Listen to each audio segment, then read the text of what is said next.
17th-century Bengal was a land driven by the rhythm of the harvest. The culture thrived on incredibly rich oral traditions, where mythologies and agrarian folklore were passed down by word of mouth across the Ganges Delta.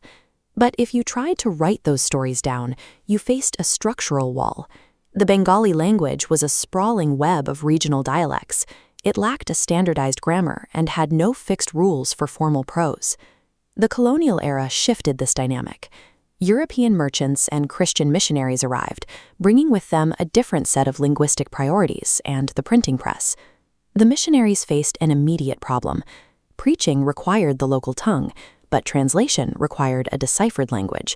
Deciphering it became their first objective. William Carey landed in Bengal with a mandate to translate the Bible.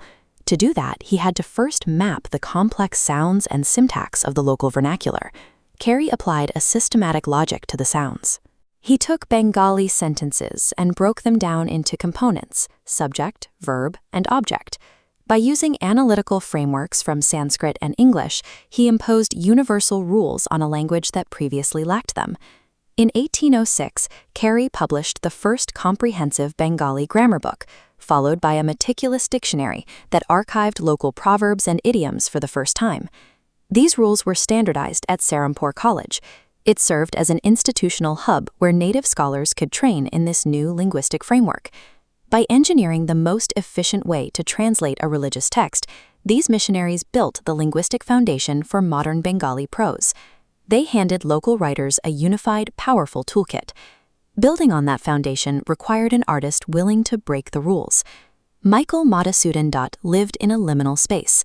A convert to Christianity, he existed between his traditional Bengali heritage and the Western modernity he encountered in London. Dutt felt alienated from traditional society. He found the strict, repetitive conventions of Bengali poetry suffocating and sought a style that could express a more personal, modern voice.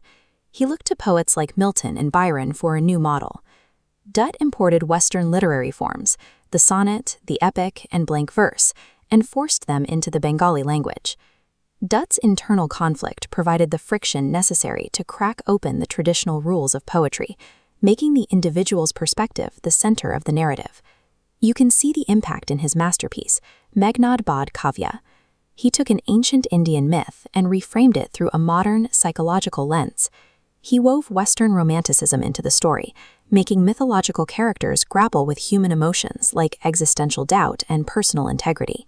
This movement expanded with writers like Krishna Mohan Banerjee. They began merging local folklore with Christian narrative structures, creating a fresh literary idiom that focused on moral choice and the human condition. These authors proved that Bengali literature could adopt Western structural forms and Christian themes while remaining deeply connected to its indigenous identity. The circulation of these translated scriptures introduced a specific set of philosophical values to the region, specifically the concepts of human dignity, social justice, and individual agency. Playwrights like Krishna Mohan Banerjee utilized these themes to pivot the theater towards social commentary. By depicting women's struggles against patriarchal systems and invoking the motif of the Good Samaritan to aid the marginalized, they turned the stage into a tool for social reform. In rural communities, this influence created Christian folk music. These songs merged local traditional rhythms with narratives of communal redemption and hope.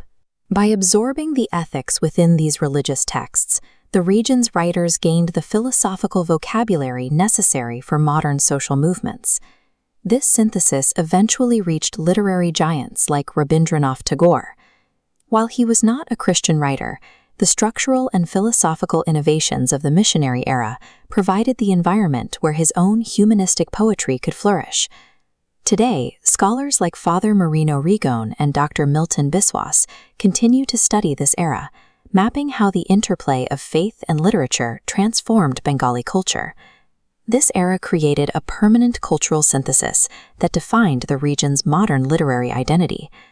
The early missionaries simply wanted to translate their faith, but in doing so, they provided the tools, the forms, and the ideas to translate the entirety of Bengali literature into the modern age.